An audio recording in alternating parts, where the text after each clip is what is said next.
And a lot of people I know just like get into that idea that like, oh, if I want to be a famous rapper, then I need to be able to smoke this much to do it, and like things like that. And then you get into that. Or I got to be covered in terrible tattoos by the time I'm 19.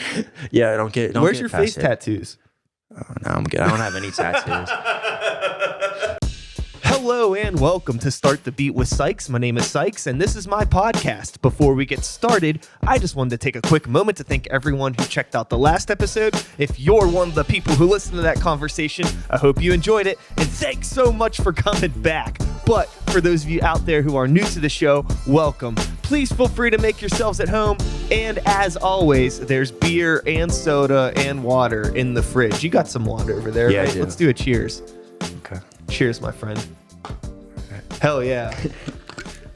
I thought you pre-recorded those, to be honest, the intros. No. So I listened on Spotify. So. Yeah, no, it's all in the moment when we're talking about. That's good. You were asking me about production and everything. I have it set up that I can hopefully just fucking record this thing and then upload it. The least amount of stuff I have to do afterwards, the better. Exactly. The production stuff is fun, but it's like, fuck, I'm uploading. I record 3 or 4 of these a week. I upload 2 a week. I don't have fucking time to be doing all this extra stuff, man. You know how it is. I know it's crazy. It even just takes so much fucking time just uploading the episodes, fucking typing in all the fucking information, making sure I'm getting people's names spelled right, the tags are right. Damn. It's fun. I love it. Been doing it for a while, but it's a lot of work. But here, we're not talking about the behind the scenes of Start the Beat with Sykes today. Yeah. We're here today to talk about you, my new friend, Nate, aka Huge Palmer. Make some noise for the internet. Thank you. Okay. Yeah. Am I supposed to look at the camera? Or, you can look at me if you want to look. If you're talking to the audience, you can look at that. You can look over there. But if we're having a moment, we can keep it over here. Whatever works for you. So for those of you out there that don't know Nate, Huge Palmer, you are a musician, an artist in the Pittsburgh area. And we were chatting before we started about how you are doing a lot of different things. And I think even with some of the links that you had sent me, it seems like there's projects under different names that are different styles of things. And it's like, what is your identity as a musician? That's a scary question. It's really like you're just kind of figuring it out, it seems. Yeah, I think I'm figuring it out, but at the same time, I think in the process of figuring it out, that's like, lately I've just been more idea that like anything that I make or anything I do is me. I don't really have to sweat it too much about what that means because like, growing up, especially now, like music goes so many ways. You can like so many genres. It's not like you're stuck under one identity as far as what you listen to. Yeah. I think it's the same about what you make. Like the things I listen to are usually things I end up emulating. Like, I don't know, if I listen to Elliott Smith one day, I'll be like, wow, I think I could make something like that. So I started making stuff like that.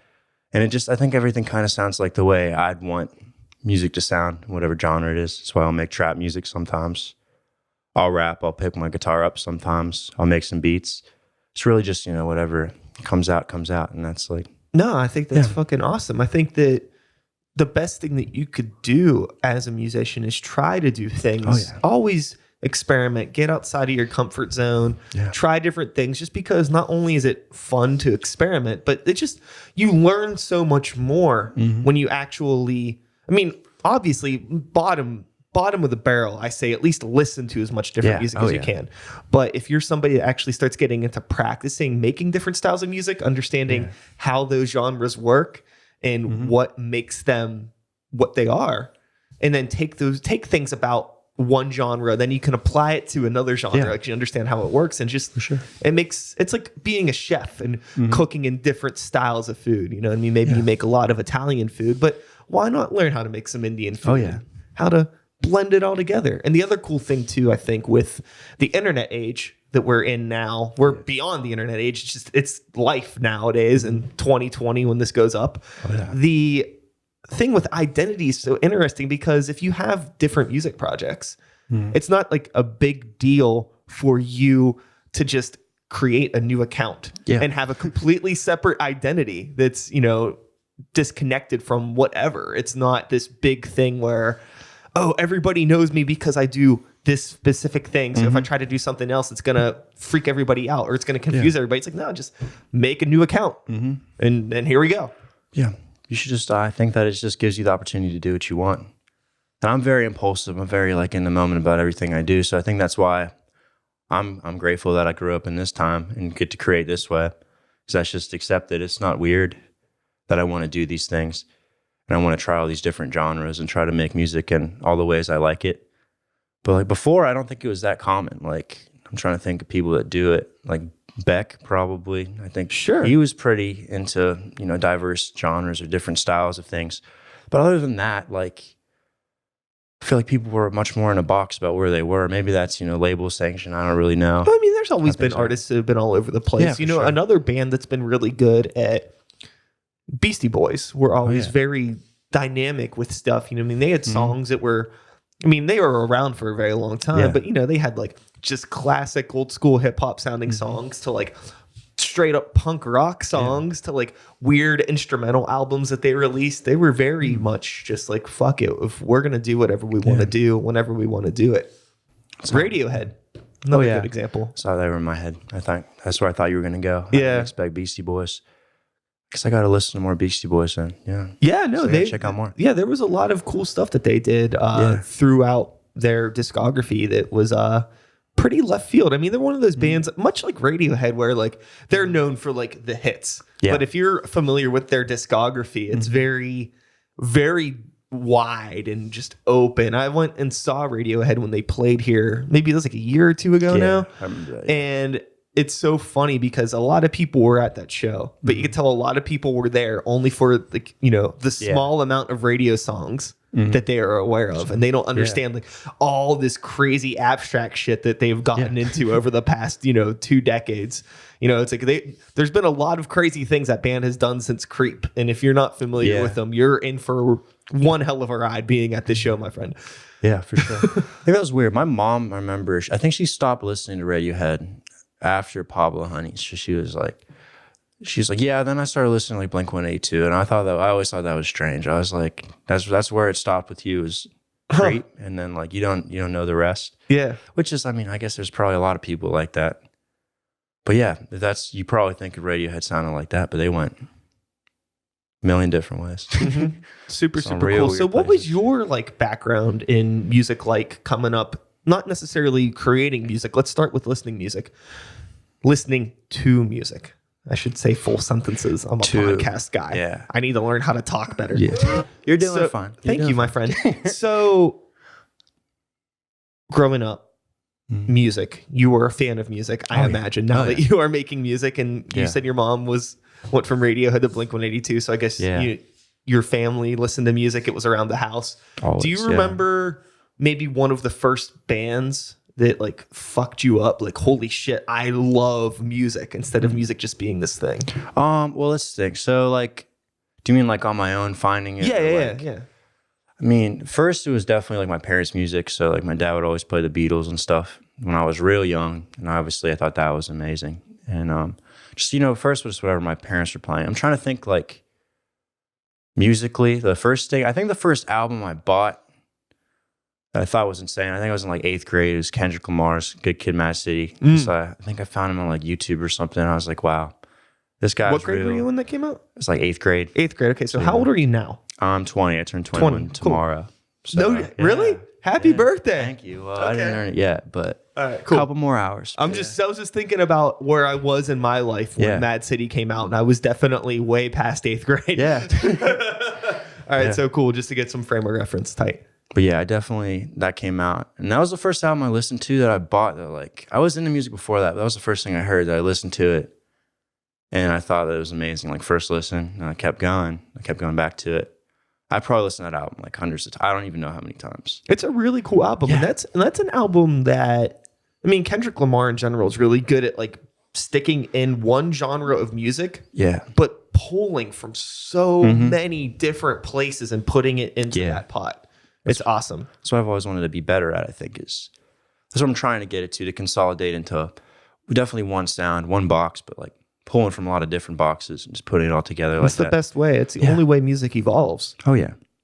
I have a thing, where I play in a metal band outside of all of my like rap shit that I do. Yeah. Which the rap shit I do is not even like what is considered rap anymore. I don't even know like what it of like this is a whole nother conversation I'll get into with you in a second. But Okay. I play in a metal band, and the style of metal that we do, it's like melodic death metal, metalcore stuff. And it's for lack of a better word, it's outdated.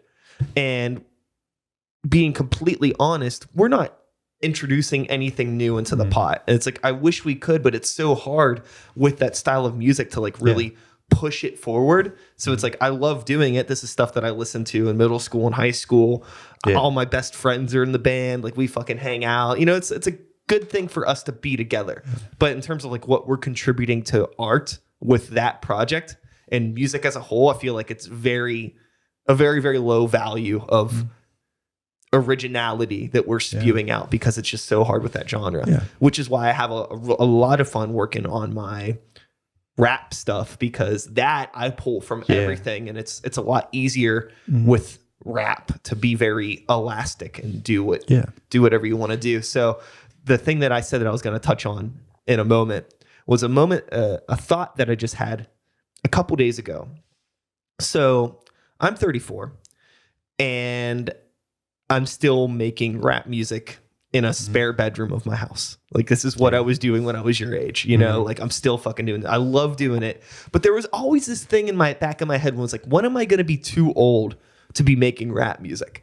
But the funny thing is that over time, what is rap and what is hip hop has completely evolved to a point that like now what I'm making actually sounds like old people music, because of how much the style has evolved. So it's like, I feel a little bit better because it's like, okay, like it's just interesting how like music evolves over time. Whereas like, I always felt like, oh, maybe I'm too old to be doing this, but I'm exactly the right age to be making the kind of music that I'm making. Yeah, for sure. I think that, I try to make that boom bap stuff a lot too. And you're probably in a better position than me. You got more experience with it than I do. I think it makes more sense than like, cause I'm 20, I'll be 21 when this is published, I guess. And seems kind of like a fringe thing. People aren't really trying to do that as much anymore. It's almost like a different genre of music. I think there's always people that are trying to do it. It's just it's not what's loudest on the internet right now. So you don't see it. I see there's the thing that like blows my mind right now is just how big the whole like emo rap thing is. Like that was like, I never expected that, because there was people doing that shit like a decade ago when MySpace was real big. People were starting to get into doing this stuff and constantly clowned. Like nobody took it seriously. And then all of a sudden I blink my eyes and there's shit like Juice World and stuff that's like, wow, like if this would have happened 10 years ago, everybody would have fucking laughed this off the scene. But now it's huge. It's weird too, because emo was pretty big 10 years ago. Like that's like, as far as what they're drawing from. I always thought emo rap was so interesting because like, I'm not trying to shit on emo music or anything, but like it was never like my favorite thing. And I always thought that's what I thought was interesting about Lil Peep, is the influences he was drawing from, or like X or Juice. They're all drawing from things that aren't necessarily considered like cool or super forward thinking or critically acclaimed. Just things they were listening to when they were like teenagers or like 10. I think that with all of those artists, and like this a fucking goddamn shame because all of them are gone. Yeah. Like, all of them. What the fuck? Like every single one of them. Yeah. That is insane. Like that, like three of maybe, we'll just say three of probably some of the most influential people in that scene are all gone already. Well, yeah. Over the past couple years. It's crazy. And like they had these like incredibly unique voices. They were able to connect with a bunch of people, but that still couldn't like get them away from, all the darkness that eventually took them out of this world. And like, it blows my mind that like that keeps happening. It's really scary. It's super, super unfortunate. When Juice WRLD died, it was a weird moment. Like I wouldn't say he was like my favorite. I mean, one of his songs was on my Spotify, like end of the year list. Like I think it's my most listened to song. Like he had a couple that I really, really did enjoy. And like, I always liked the way he tackled it, like rap in general. Like he did a lot of different things. Like he wasn't stuck in the whole emo box at all. But when he did it, I think the way he approached it was definitely a little bit more interesting than a lot of people. It's definitely his own. So like, it was just weird because at that point, like, X wasn't my favorite, but I was definitely inspired by some of his stuff. Lil Peep was probably, at the time he died, was probably my favorite. Yeah, I think so I think there's something with the whole I think that there's just a lot of self discovery, personal observation stuff that people in general are going through these days. And people are taking a lot more time to focus on things like, mental health and like who they are, how they identify, things like that. And I think that those artists that were speaking from more of a personal thing and not so much like doing music for the culture, how a lot of rap is, like talking about neighborhoods and communities and, you know, like being very egotistical, is very more personal. And I think it was just connecting with a lot of people because a lot more people are starting to feel that way and starting to think about life that way. So they're gravitating towards it. It was like those three were probably the people that I felt I could most relate to lyrically about what they were saying, the things I was going through. That's where I would go when I was going through some things. And I was like, wow, like this person felt the same way, like this. And they're all the same age as me, which is the weird part. Yeah. I think Juice WRLD might have been.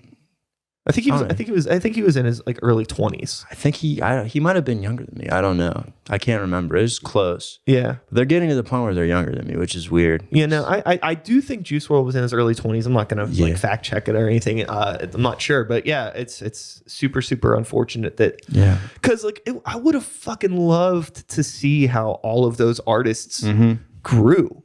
You don't get to. You get to see what their estate does. I hate what they've done with low piece music, honestly. Like, I understand it's so strange, like this idea of working through grief, through working through someone's catalog and releasing it, and things like that. But like, it's like Fall Out Boy remixes, songs with X, like they didn't make things like that. Sure. They did the same thing with X, just releasing songs with people, with Kanye or things like that you never met, never knew. Just things like that are just so weird. Like that, I just know that's not where their music would actually go. It's like Uncanny Valley almost, or like making some kind of Frankenstein monster 100%. out of what you got. 100%. Which is like, I've thought of that before. Like when I'm making something, I'm like, what if something happened I never finished this? Like, God forbid that would happen. And I was like, well, one, no one would be able to get it. It's on a laptop in my basement and no one knows my password. So like, it's not getting out there. But I'm always like, well, what would happen? Like, what would be made out of that? Like, would anything? Like, I don't know what the answer would be for me if like I'd won anything out there. Because, it's unfinished. Like, it's so strange because you think of artists like X or Lil Peep that operated on this like outside the industry box just off of their voice. And then all of a sudden they pass away. And then you have these mainstream artists that kind of want to like almost like use the clout of those artists to like pay homage to them. But it's just kind of like, I don't know if you need to do that. Like you could just repost some of their shit. You know what I mean? Exactly. You don't got to fucking like put your stuff onto what they were doing. So many people are saying like, oh, that was my boy. I didn't really talk about it when we were live, but like, here's some DMs he sent me once to like show that he was like my friend. And like, now you can listen to like stuff like that, like clout chasing or like hopping on. I don't know. It just leaves a bad taste in my mouth a little bit. Yeah. Which is weird. It's the dark side of the culture that we live in now with the social media, where as soon as something happens to somebody, there are some people that unfortunately try to find a way to make it about them somehow. Yeah.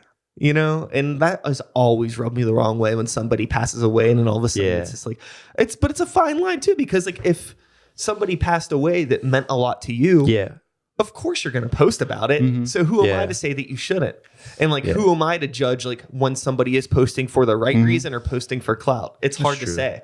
Yeah. It's really, really hard to say. It's usually easy. I think it's usually kind of easy to tell. I think it is. I think it's easy to tell too, but also, you never know. Who am I? Yeah. Who are we to say that? You don't know. Yeah. Who knows? But all you can do is you have those gut feelings. Yeah. But like I was saying, I think that it's sad that they passed so young because they had only been making music for such a short amount of time. And like to see how they could have grown over the next decade. I mean, thinking about the fact that they were already doing something that was touching so many people on that short amount of time.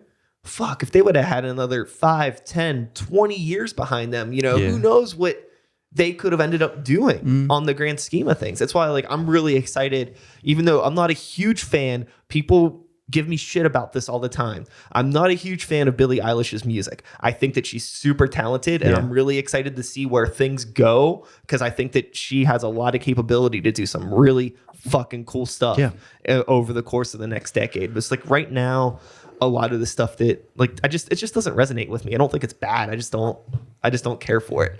Like I always joke that the beat on Bad Guy sounds like if you like were to buy a beat machine and take it out of the box and just push play, it sounds like a default preset beat on a beatbox. But which is fine. Like it's no shade. It's just that's just what my ears hear. But I'm also like a complete generation removed from like her target demographic. I'm less removed, but I think she sings very well. A couple songs she has where it's just piano and her voice are real basic arranged. I like those, but I don't know. The production just isn't really for me. I think it's good. Sounds hard to make. Like, I couldn't make a lot of those beats. I think you need a lot of money. I like the Bury a Friend track. I think that's a really cool song. I like her darker stuff. I think I just gravitate more towards darker music. Yeah, me too. That song and the You Should See Me in a Crown, I think it's called. Those are both really, really cool stuff. They have like the darker, more experimental, glitchy kind of trap beats with like her like soft singing. I really like that contrast. That stuff's fun. Yeah. But that's just my personal opinion. Exactly. Yeah. Regardless, I'm like super excited that she's around. I hope that she doesn't get into anything fucking questionable like some other people have, and I hope that she's here in 10 years still making music. Seems so like outside of that. That's like, you can usually like, but you never know. Yeah, you never know. Never know. That's the weird thing. I'm trying. Billy, if you're listening, please stop. Stay out of trouble. Please. It'd be cool if she was we need some powerful force of the youth to stay alive for a decade to see, to help keep things going. Yeah. And also to be a positive influence on other people. So then, emo rap sometimes like question, like I used to make that, like I have a couple songs out that were very much inspired by the Lil Peep sound. Around the time he died, like I got really into that and really wanted to start making stuff like that. And after a while, it was just like, part of me wondered like what was healthy about it, because it was good when I was down. Like I'm a very emotional person, so it's a very good outlet for a lot of that kind of stuff too. Totally, it's a good therapy. To just, art's a better outlet than falling into drugs or alcohol or anything like that. But it also seems like at times a self-fulfilling prophecy. Like if you look at any of those big three emo, Mount Rushmore, people that died. Like a lot of what they all talked about dying young, doing drugs a lot, and I think eventually that like. One, that just gives your audience like a, I'm trying to think how to say this nicely. People start to like your music for the wrong reasons. Yeah, it gives people something to look up to they shouldn't. Yeah, which I don't think any of them meant to do that. Like, I don't think any of them were really trying to glorify drug use too much. I don't think that any of those people, when they were making music, nobody really expects to get as big as those people do. It's just like a thing that happens overnight, and then all of a sudden it's like. Yeah. It's great that now you have millions of fans, people that care about you, people that are all these eyeballs on you. You're 20. But you're still 20 years old. You're still the same person going through the same shit. It doesn't matter if all these people are fucking with you now. Like, no, you still have, your own demons in your head that you got to get through. I think that it's very easy to fall into that trap too, that I used to think that way. I think when I was younger, that like if I ever blew up, then my problems would just go away, because I would just always place it on that. I think that a lot of people feel that way, especially young musicians. But then like you see all these people that get there and like they don't seem happier than me. If anything, they seem less happy. No, because it's everything changes. It's like you making music in your bedroom with your homies and like just chilling out, going out, partying, just chilling, that's not your life anymore. All of a sudden you got all these engagements, you got to do all these shows, you got to be on the road, and it's like you think that that's what you want. In a lot of circumstances that is what people want, but it's the lifestyle is a lot different, and it becomes work. Just casually making music with your friends, like fucking off every once in a while, like it's not work because you're not obligated to do it. And then once those things change, the pressure gets real crazy. And then all of a sudden, like, I think the other thing too, when you're thinking about people like Lil Peep Rex, like you start getting money, and you start getting all these people around you, for some people for the right reasons, some people for the wrong reasons. And then all those bad influences are just kind of like, here's, like how many drugs do you want? How much alcohol do you want? How much sex do you want to have? How many people do you want? Like all those things are just like, get anything there. You get anything you want. So I think is probably, and it's not good for people that are in a headspace where they're just trying to like drown out the demons. Yeah. And you have an endless access to be like, like whatever, I can get all the pills that I want and sleep with whoever and just tune all this stuff out. It might make for some good music. I'll have some things to write about, but But then there reaches like Yeah, no. there reaches a point with it when that's just your entire life and you can't stop because that's where your fuck music no. is Fuck no, is, yeah. is Yeah. that lifestyle. And to do it, I think a lot of rappers are at that point. I think is weird that like I don't know a lot of rappers that don't at least smoke a ridiculous amount of weed every day. Most of them do other shit too, but it just doesn't seem like a lot of them are into the sober lifestyle. Like the ones that are very, very, very vocal about it. And then it's people like Logic or people like that just aren't considered cool. So like it's just seems like, and a lot of people I know there's like get into that idea that like, oh, if I want to be a famous rapper, I need to be able to smoke this much to do it, and like things like that. And then you get into that, or I gotta be covered in terrible tattoos by the time I'm 19. Yeah, I don't get. Where's your face tattoos? Oh, no, I'm good. I don't have any tattoos. I'm a realist about things. I'd say I love making music, but at the same time, I'm kind of lazy. I'm not great at taking opportunity or networking. So like, I don't think that's true. I barely know you, but I mean, you emailed me to be here. Oh yeah, I did. And you sent me links to music that you had produced and released. And you're only 21. So you've probably done more stuff than some people I know that are my age have done that are active musicians, supposedly. Yeah. Well, thank you. So don't sell yourself short, please. I'm not selling myself short. I think I get a lot done. But I just think where you need to get to like do music I don't think music will ever be a full-time thing for me to the point where I can think get a face tat. Music isn't even a full-time thing for like Cardi B. Like think about all the other stuff that she does, like all the speaking, modeling, all sponsoring brands, all that, like all of those artists, even like the big Drake, Yeezy. They do like the Adidas shit and things like that because that's additional income because not even they can sustain full time off of music.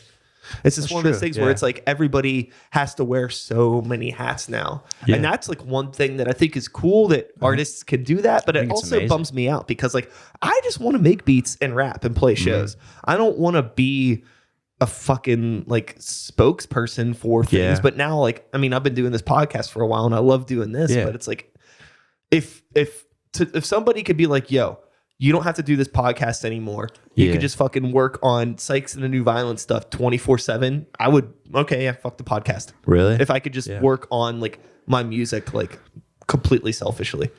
But also I would feel bad because I love being able to meet people. Like what's the chances that our paths would have crossed if it wasn't for this podcast? And I love being able to like connect with the local scene, connect with new people that are coming up and just like be aware of what's going on. Because if you're not aware of what's going on around you, like how can you really like be a part of something?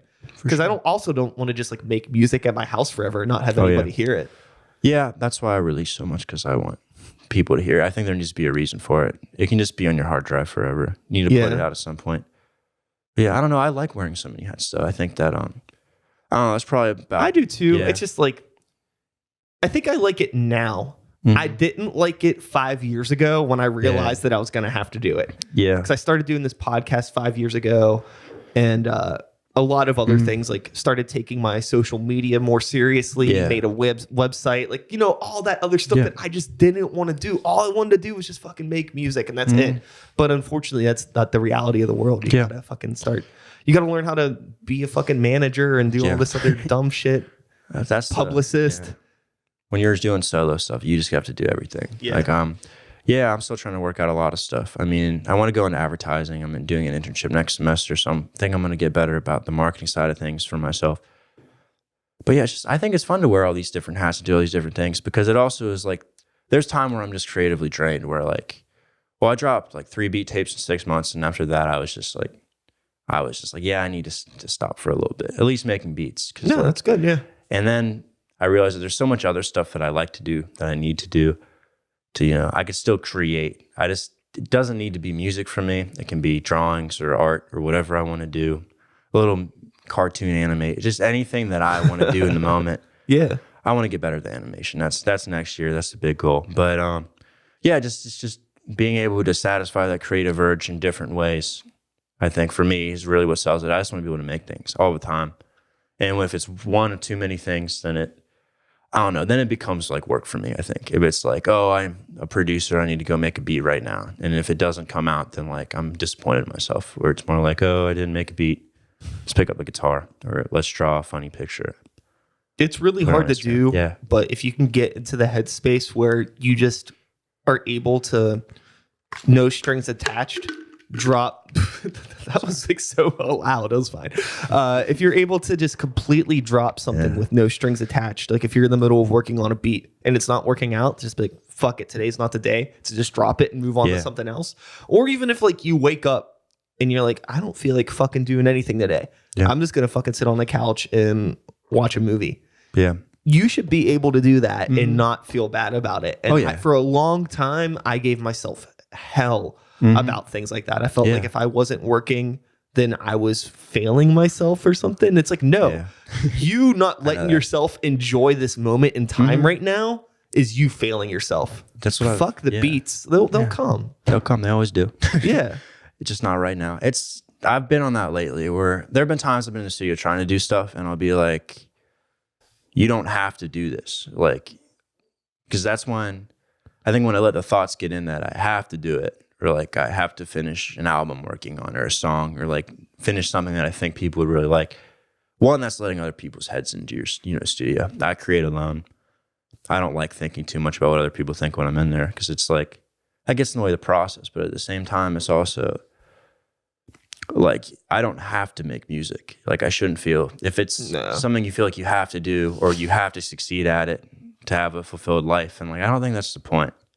It's more for me just something fun to do. Like it makes me feel good, so I do it. Yeah. And when I don't feel that, the music's never going to come out well if you don't feel that way, I think. I think that you have to fuck with what you're doing 100%. Because if you don't, other people, if you don't, can tell. Yeah, exactly. When you put it out into the world, they're going to know that. And I think that speaks to the success of our emo rap Mount Rushmore we were talking about, where all of those artists did not give any fucks if you like their music or not. No. They're like, this is us and we're going to put it out. And I almost feel like the energy around them made people like their music before people even liked their music. People were just like, there's something about the spirit of these creators that like, I just fuck with their vibe. That's honestly, I think that's, sometimes I can't explain why I like music like that so much. Or like, my favorite artist is probably Playboy Cardi, and it's not even anything that musically he's doing is different. It's all vibes. That's all it is. That's how I feel about people too. Like if I really like someone, there's not like a reason why. It's more just, the energy I get from them. So music is the same way. So if you're able to just fully take what's in here and go like this, put it out there, I think for better or for worse, you'll do better than if you're thinking about it too much or think you have to. Yeah. Or working too hard towards a specific goal. I think a lot of people have that problem too. Thinking too much about success or too much about the benefits or the end goal of where this is going than just doing it. I think a lot of people too just don't know who they are as people. And then they try to make art. Yeah. It's like, how the fuck can you make successful art if you don't even know who you are as a person? You have to be very honest with yourself. Yeah. It's crazy. Yeah. It's hard. It really is. It takes a long time. Like looking back on like songs I used to make, especially when I was just rapping all the time, like, I can definitely see a difference between then and now, quality wise, and also just in how honest I'm willing to be with myself. Exactly. You're going to fucking grow. Like we were talking about that. I mean, you're only 21. Like, Jesus Christ. So, of course, you know what I mean? Like, you have plenty of time. Yeah. When you were getting into like starting to produce music, let's talk about this. Oh, this is good. When did you start producing music or making any sort of music? So I started around 8th grade too. Oh, it was so bad. It was as it should be. It's 8th grade. Give me a break. Grade, like it's fine. Oh no, I'm fine with it now. I just can't listen to it.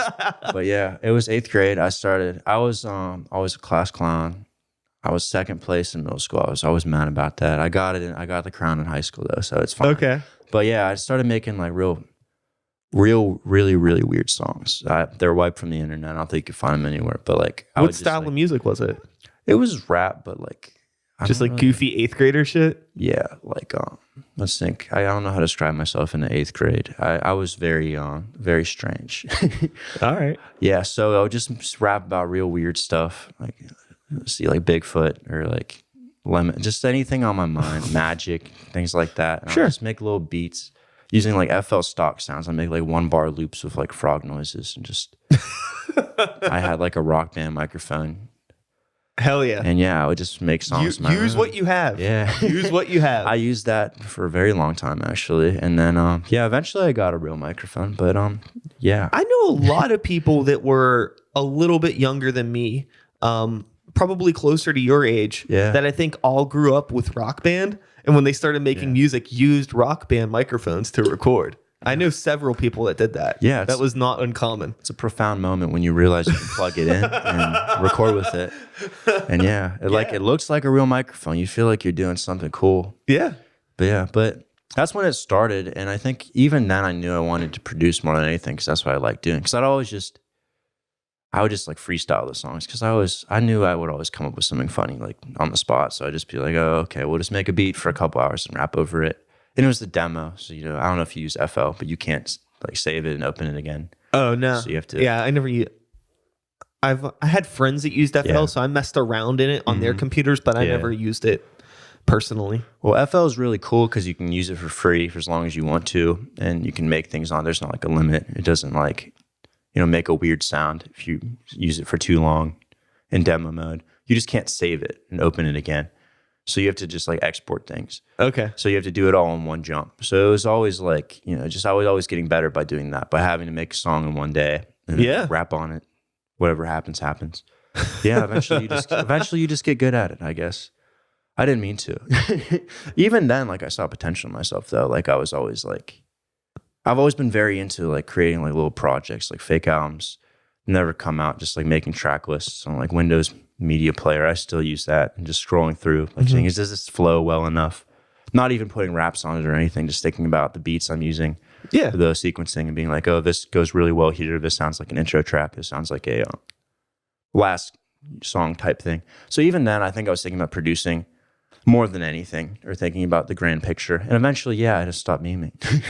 I think that was probably like late high school. I was like, I don't have to make meme rap. Like I can just be serious about something. Yeah. So. I have a very similar background, honestly. Really? That's crazy. 7th, 8th grade. Yeah. Me and my friends just wanted to make like joke rap songs. Mm-hmm. So I started making beats on PlayStation 1. Really? There's a music generator. Oh yeah, I've heard a lot of people talk about that actually. And that was like my start into making beats. I mean, it operates a lot like FL. Really? It's just like a side-scrolling step sequencer.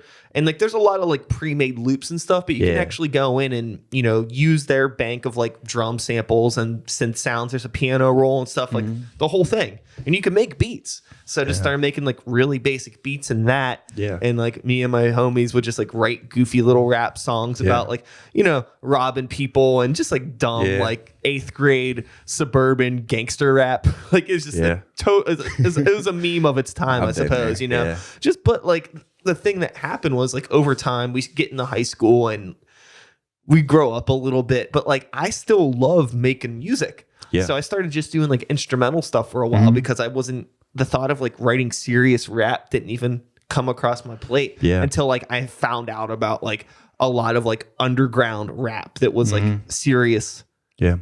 Talking about like more personal stuff and just life and telling cool stories. A lot of like Rhyme Sayers, Def Jux, Aesop Rock, Atmosphere, all that stuff. Like when I found that, which was like at the tail end of high school, like that changed everything. I was like, holy shit, like now I can start writing because like, I'm inspired to like talk about things like, fuck, I can write songs about this. Like it didn't even cross my mind at the time because like the only rap that like was popular was, like Ludacris and Lil Jon and 50 Cent and stuff like that. Yeah, when you're a white kid from the suburbs, sometimes it's hard to think about what you should rap about because like, you have to be authentic. Like no one's going to believe you if you're talking about some stuff you're not doing. And like also like, it just doesn't make any sense to like, I feel like it's wrong to place yourself in that world sometimes. And like, I think it's also hard too. Appropriation.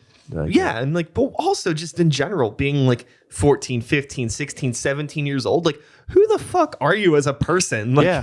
like I don't, you're Yeah. like, so much stuff is changing. Like, you're you're in your first relationships, and as a result of that, you have your first loves, and then your first heartbreaks, and like your first failing grades and your first passing grades. Yeah, Exactly. like everything. You lose best friends, you make new friends, and like it's like all this chaos. It's constant chaos.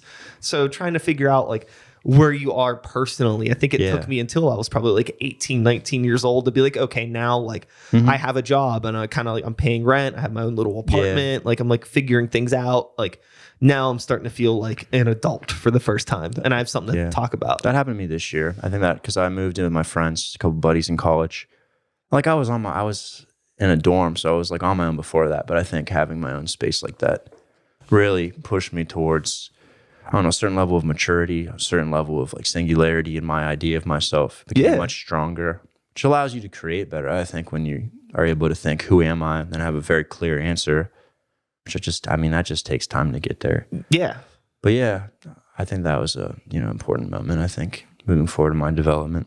But I think you need to be somewhat sure of yourself because if you don't know who you are, how do you know what you want or what you want to do or what kind of music you want to make? That's what I was saying before about like, if you don't have that confidence in yourself, it's really hard, I think, to develop your own voice if you don't know what you want to say. Also, if you don't sound confident when you're rapping. Yeah. It's obvious. It's very obvious. Well, yeah. So, yeah. But that's one of those things I think that you got to be kind of patient about with some people. Because sometimes, there's the one thing like finding your metaphorical voice, right? Yeah. Like, and just who you are as a person, as an artist, but also taking the time and actually learning how to perform and finding like your physical voice on the microphone. Yeah.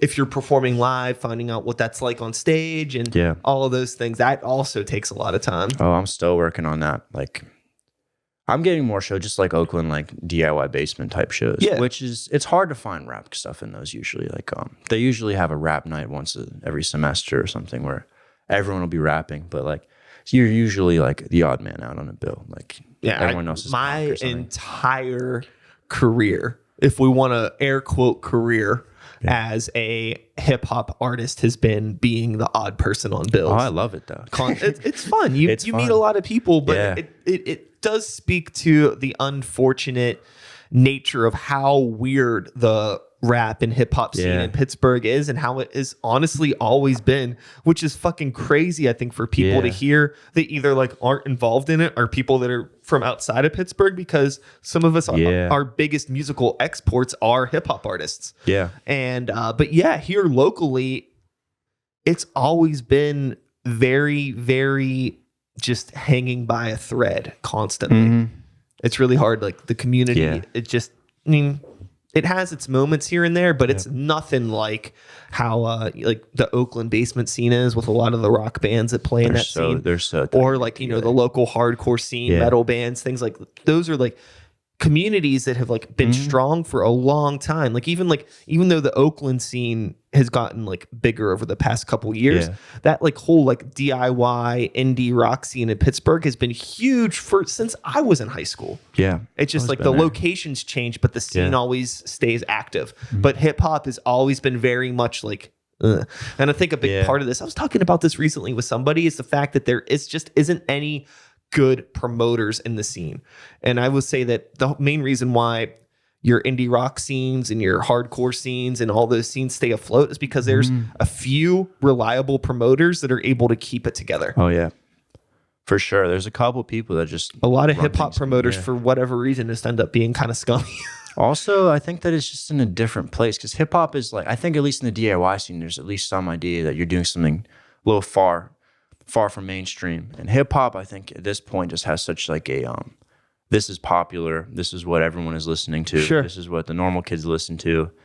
Kind of leaves a weird taste, I think, in some people's mouths. I could see that. So then, and it's also like you're fighting, like emo bands aren't really like, there's not like this giant divide. Like what you were talking about how the music you make is different from what hip hop is now.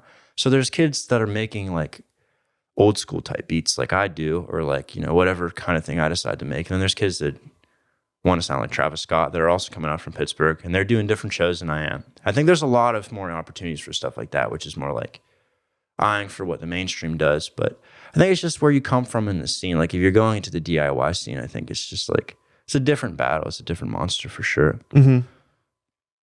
I think the other problem too that a lot of people in the rap community have to deal with is like when you're talking about DIY, a lot of those indie rock bands and shit can play shows with like a half working PA and get away with it. Oh, I've had, but I don't like talking about not working PAs. So it gives me some bad memories. But yeah. I mean, and for people like us, it's like a thing where it's like if a place doesn't have like a working PA, like man, and we need like a sub and stuff because like it's like the beats that we're producing, it's like to translate in a live room, like it needs to bang, right? And if it doesn't bang, then it just sounds like weird, like you're just listening to like a loud laptop. This is my set. I've had to go grab my KR case out of my studio multiple times just because I'm like, these aren't great for like live performances, but I know they slap. I know. Yeah. They'll sound better than some random dude's PA that I'm plugging an aux cord into and hoping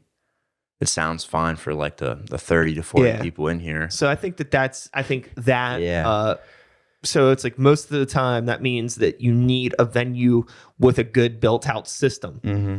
But a lot of venues with good built out systems don't want to take a gamble, I think, on doing local hip hop nights. Because I think that there's also like some bad stereotypes or connotations that come with like local hip hop nights and maybe the type of crowd that it might draw into their establishment. You know, because if it's older people, they might be people that maybe want to start some trouble. Or it's going to be a bunch of 20-year-olds and it's a bar, so they can't buy beer, so they're not going to have the fucking show. So it's like this weird in-between where it's like, you know, hip-hop's always like, it's youth-driven, but if there aren't places that are able to like open up their doors to an all-ages audience that have a good sound system and are willing to facilitate local hip-hop, it's like, it's a huge gamble. I totally get it, but that's why we just haven't had a real hip-hop scene here. Hip-hop is also so loud, too. Like, it's not good, like, oh, I'm at a bar on a Thursday night, and I'm talking to my friend, and there's a band playing that I'm kind of listening to, but, like, not really. Like, there's a rapper in the bar, like, that's no rap. No hip-hop or rap is meant to be wallpaper music. Yeah. It's like, you know, the artists are commanding the attention of everyone in the room. Exactly, yeah, it comes with it. Like, jump the fuck up. Yeah. And, like, that is very different. I always think it's funny when I do, like, shows with, like, indie bands, because like there's definitely a difference in what I'm trying to do with the crowd and what they do. Some of the punk bands or some of my friends' bands are also very, you know, loud. Like it depends what genre you're doing, but yeah, there's definitely bands that are going for a different kind of thing where I'm like, pay attention to me, like please, like here's what we're doing, let's get hype. I'll drink 42 on stage, you know, party a little bit more than the other people do. That's performing has been kind of, I don't know where I'm at with it, honestly. Like it changes as much as everything else does. Because like last year I was doing a lot of rap shows and yeah, I don't know. I get a little too sauced, to be completely honest. And people would think it was a joke. And, you know, I would tell some jokes on stage and it would just be like... that class clown coming out, yeah, right? It comes out. I can't help it. And that's why I moved more to beats, because I was like, well, you know, I don't think people would think I'm joking if I'm dropping a beat tape. Like, I don't really think there's anything funny about this. But I'm trying to move back into it because, like, performing is fun. Yeah, I was going to ask, actually. You had mentioned that you were doing more rap stuff, like actually vocally writing stuff. And now I'm thinking about the fact that you told me that you haven't done it in a while. Yeah. You know, I mean, you're 21 now. And now we are getting into this thing where, you know, maybe your life is transitioning to a point kind of like how I did, where now I felt like I've had some life experiences and I have some real shit to talk about. Because like I don't want to do like the goofy high school shit anymore. So I'm just not that person anymore. But I'm not quite sure who I am yet, like moving forward. Do you feel like you're getting to that point? Oh, I'm getting closer. There definitely been times where like I've always felt like I have stuff I could talk about, things I've been through, things in my life that I feel like are worth talking about, but it just wasn't at a point where I wanted to. Yeah, that's a big thing too. Sure. Sometimes you got to face the music with yourself about what your life is and, you know, where your demons are, what you're facing. And yeah, I feel like a lot of rap music I used to make wasn't really tackling that. It was more like, you know, I think it was more a way for me to feel more confident or feel like rappers that I saw that I wanted to be more like or wanted to have that confidence in myself that I wasn't there. And thinking that, oh, if I make songs where I say things like that or say I don't give a fuck, then like I won't. And people will think that. And I've definitely moved far away from that into more like, oh, I have things to talk about. The songs that even last year, like the songs I was making were more emotional, were more like telling the truth. Because it's before that, it was so easy to talk about nothing. Where it was still just freestyling over a beat, not really thinking about what I was doing or what I had to say, instead of going in with an actual, motive or motivation. I feel like I went from the goofy raps, and then when I started doing rap seriously, it was all like very like egotistical, like these mainstream normies don't understand what real hip hop is type stuff. And then like I went from that into like, I had like a pretty bad breakup and went into some sad boy shit. And then from that, I went into this like real negative, like fuck the world, fuck you, fuck everything, like really angry stuff that would probably do really well right now. Yeah. But this was back then, and re-release it. Nobody fucking wanted to hear that shit. Yeah. And then, but it's like, I don't really regret any of it because it was all like a direct relationship to like who I was as a person at the time. And it's like, it just tells my personal story. And now I am who I am. And like, the stuff that I'm working on right now, like me, and I have I'm technically a solo rap artist, but I have a band that plays with me. Oh, so right. I'm like, I like compose the majority of the beats, and then they come in and they add stuff to it, and we work on, cool. We work on changing the stuff together. But we're working on a new album now. We're in pre-production for it, 12 tracks, and all of the songs are like very like socially driven, like what it's like just being an adult right now in this time frame. It's super personal, very relevant, and it feels like some of the most mature stuff I've done. So I'm super stoked on it. Well, I'm excited to hear it. But who knows? Yeah. I mean, I'm excited how it's going to turn out too. Yeah. I'm sure the beautiful thing about music is I'm sure I'm going to be completely embarrassed by it in 3 years, just like everything else I've done in the past has been. I'm embarrassed. Every time I make a song, there's a cycle where I'll blast it. That's all I'll listen to. I feel like such an asshole walking around listening to my own song like over and over again because I just get so excited about it. That'll last for, a couple of days. And then I'll just be like, you know what? I really hate this. And then just pretend it never happened. Like, don't even think about it. Okay. And then I don't know. That's just the way I do it. I'm embarrassed very quick. I wouldn't say 3 years. It's funny. It's funny how time, as you get older, you I don't want to speak for you, but I think that don't be surprised if when you're 34, if 3 years seems like fucking nothing. Yeah. It's just like one of those things like, when I was your age, it was very much things seemed to happen just so much quicker. Everything was so much urgent. I didn't feel like I had time to spend on things. But now it's like me spending a year on a project is nothing, where that's probably something I would have spent 2 months on when I was in my early 20s. It just takes time, I think. Yeah. But yeah, I've been alive for 21 years. Just felt like it's a ridiculous amount of time. I think about things I haven't thought of that like happened when I was like way younger, like every day that I just forgot happened because there's just so much going on in your lives. But yeah, I'm trying to get way better about that. Like just being able to give myself the time I need and slow down on things. I feel like it's also like I'm wondering what's going to happen when I'm 30 because like I'm growing up on the internet.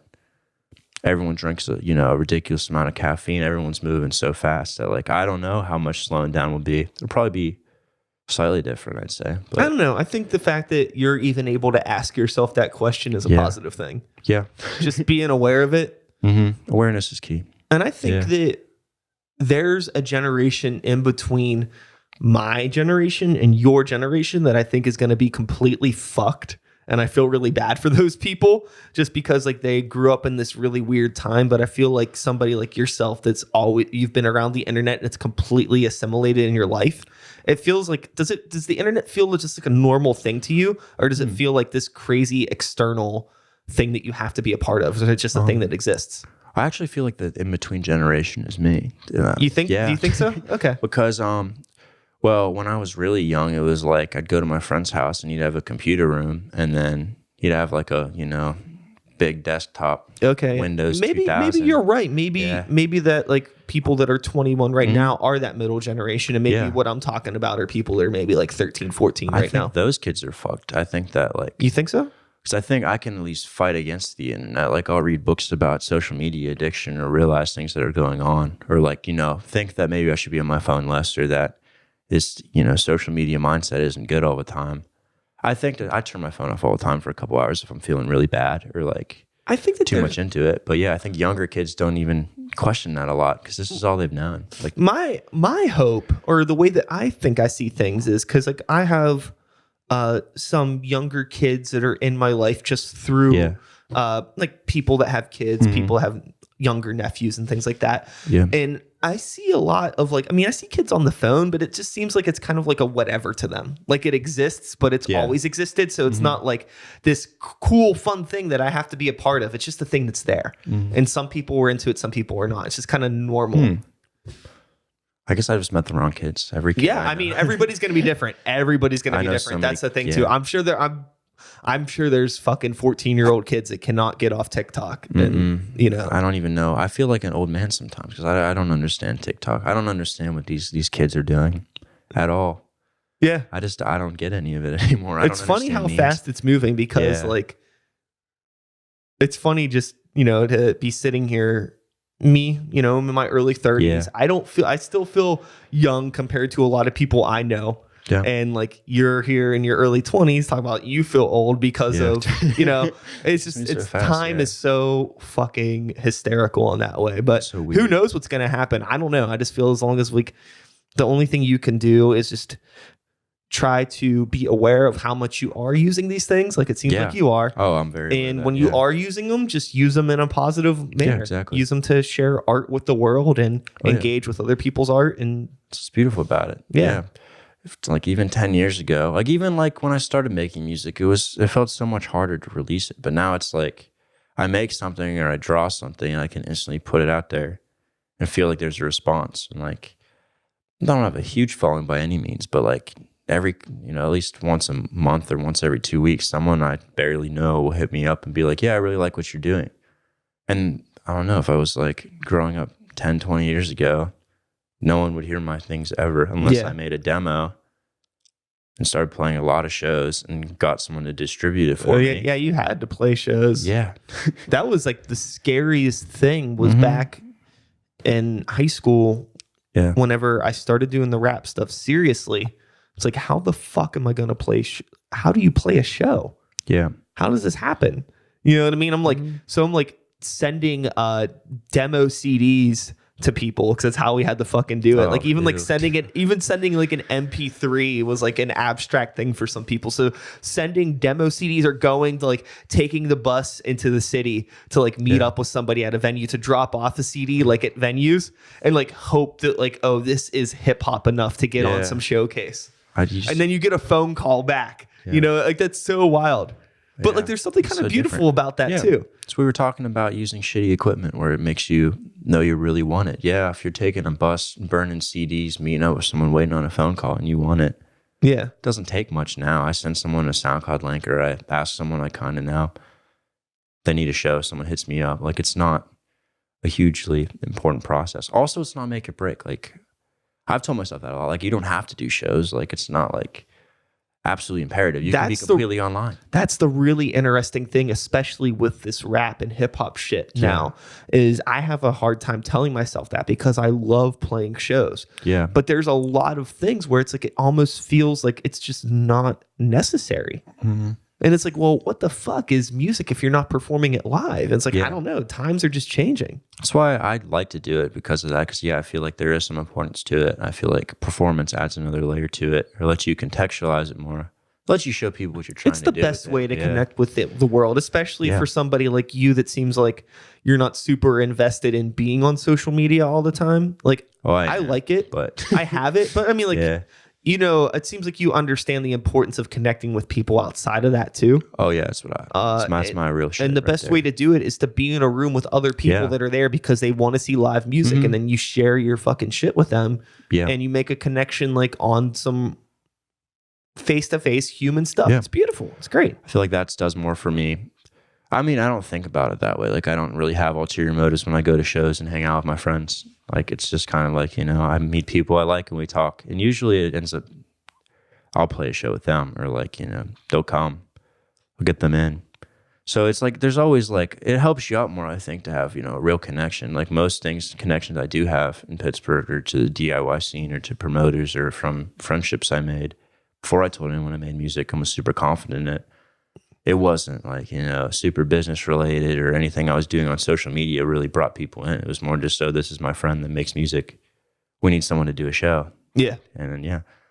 So, yeah, I definitely try to develop that more than anything. I think social media is, as far as getting numbers, getting, streams, I think that's probably where you have to do that. Because, like, I can tell people my show to stream my music, but, if you're drinking and have to listen to 6 other bands, like, you're not going to be like, who's that third guy? Who is that rapper that went first that got too drunk? Like, what was his SoundCloud? Like, they're not always going to do that. So it's both though. Like, you just have to kind of do it all, which is why I'd say I'm more invested in social media than I think I portray from time to time, because I have to be, especially. You definitely have to be. It's just how you're invested. Yeah, for sure. I can definitely tell when it becomes a problem though. I feel like I'm unhappy about my music when I drop something and don't get the response I wanted. Sure. But that's dumb. That's not why I'm doing it. I made that project for me. I thought it was done. And I was like, okay, let's drop it. Sometimes you just got to quiet the voices completely. Just do it. Just make music. It's if you can't control how other people are going to engage with your thing. No, you really can't. You can control how much you put stuff out. You can control the quality of it, but how people are going to react, you can't control that. Yeah. Every time I drop a tape, I used to live in South Carolina, so there'll always be at least one person I barely knew in South Carolina that'll Facebook comment and be like, this is really good. And I'll be like, wow, that feels good. Thanks, Jeff. Yeah, thanks, Jeff. Yeah. And then, that makes it worth it more than like, oh, this got a shit ton of likes. Good for me. That felt really good for 10 seconds. It always fucking makes me really, really angry whenever I'll drop something and it'll get, like, oh, new song, 100 likes on Instagram, like 20 Spotify streams. Yeah. Like, you can check why. It's like, why are you liking the stuff if you're not listening to it? Yeah, I know. It's like, I appreciate the support, but like, please engage. You can check the insight on the ads. I don't know if your Instagram set that where you can check link, like website clicks. I'll always check it and I'll be like, yeah, this doesn't add up. Like, like, who's listening to this? Like, it's obviously not coming from here. It's probably from the the direct links. I like to send the text out. I like to be that guy. Yo, listen to this. It helps. It does. But yeah, I feel like I usually don't wait that long though. If I make something really good, I'll send a media file to all my friends and be like, check this out. Like, wow, because I get super super excited about things when I make them. So I don't really wait until I drop them. Which maybe I should be better about that, but whatever. I don't think there's any rules anymore. Share the excitement. Do whatever works for you. Whatever's going to make you feel good. Honestly, I'm probably happier when I'm not releasing stuff, when it's just a WAV file text message sent to one of my friends who says, this is really good. This is really good. Like, wave. Yeah. When they say A with like 12 Y's, I know I made something really good. And then, that's sick. So maybe that might just be the new way to release stuff, just to your friends. If you just have a million friends, then that's all it takes. At the end of the day, it's like, what is going to make you feel best about being yourself? And, and how you decide to connect with other people, whether it is like, through, the ambiguous tactics of using Instagram and hashtags and trying to convince people to come onto your shit, or just keeping it super personal and close. Like, if you're happy with what you're doing, I think that's all that matters. Exactly. Honestly. That's all I do. I just, if it makes me feel good, I do it. And then it seems to lead me the right direction, at least most of the time. So, yeah. Of course. Yeah. Because if you're feeling good about what you're doing, you're going to have a good energy around you, and good people are attracted to good energies, and it makes the world go round, man. Yeah, I can tell when my energy's off. Like, that's when the music, I can't make anything because I'm forcing it more because I'm thinking too much about other things, or like ulterior motives I might have in the music. Like, if I'm upset about something, I'll think about specific people I want to hear this song or things like that. And then it leads to worse music. And I think you need to keep good vibes around. Yeah. So I think I just want to make people happy. So like, if I'm capable of doing that, I think I need to be happy too. Absolutely. Yeah. Absolutely. It's very, very important, man. Oh, yeah. I'm pretty good about that. So you got any projects on the horizon that are dropping anytime soon, or is it just going to be very random? Well, let's see. Well, I'm still working on a rap album type thing, but I don't know when that's coming out. I'm trying to finish that hopefully by early 2020, but I don't know about that. We'll say, let's not worry about the future then. Let's talk about what you already have available that people can listen to. Where can people find stuff? SoundCloud. My SoundCloud is Huge Palmer.